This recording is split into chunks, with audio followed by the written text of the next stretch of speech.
Let's take it back to the beginning. Back before all of this world that we often take for granted was formed. Back before this even idea and reality of time even was, we find that there was God.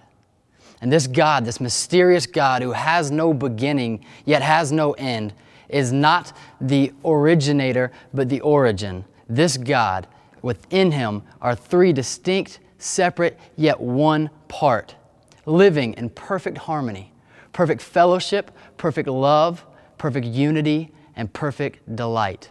And it was out of this process of this love that the idea and the birthing of creation happened. That this love needed to go somewhere. This love had to be given. And so God began to look at this world as Genesis describes that was formless and void and dark. And he began to speak. He began to look at this as the perfect canvas that his love was going to be displayed in. And then he spoke. And all of a sudden the things that were formless began to take form. And he spoke again. And where there once was darkness, there now was light. And he spoke again. And what once was empty now was filled with life. And after everything that he created, he looked and he said, "It's good."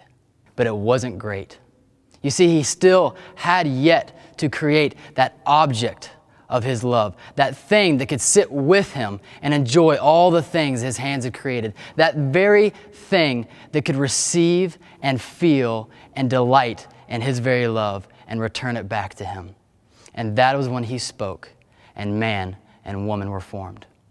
And he put them in this place, this garden amongst this earth that had everything in it. The Bible tells us that it was necessary to sustain itself, to create. And he gave them the charge to cultivate and to keep it, to walk in the image that they were created, to be a chip off the old block, to walk in that same creation and power and authority that he himself did. To take this untapped beauty, to take this untapped potential and to make it to the glory of God. All that he asked was that we walk in relationship and obedience to him. And then we fell. The serpent came in and fooled us. And so began the journey of us and our wandering hearts and the steady heart of God. So began the story of redemption. And we see it all the way through to where he approached Abraham. He said, "Abraham, I'm going to make you a father of many nations. And from you, this world will be blessed. Because as I bless you, you will bless the world." And we see that through that people, the people of Israel, the story over and over again, that the one command he gave them was, "I will be your God and you will be my people. Just keep my commands." We see man's inability to keep the commands of God.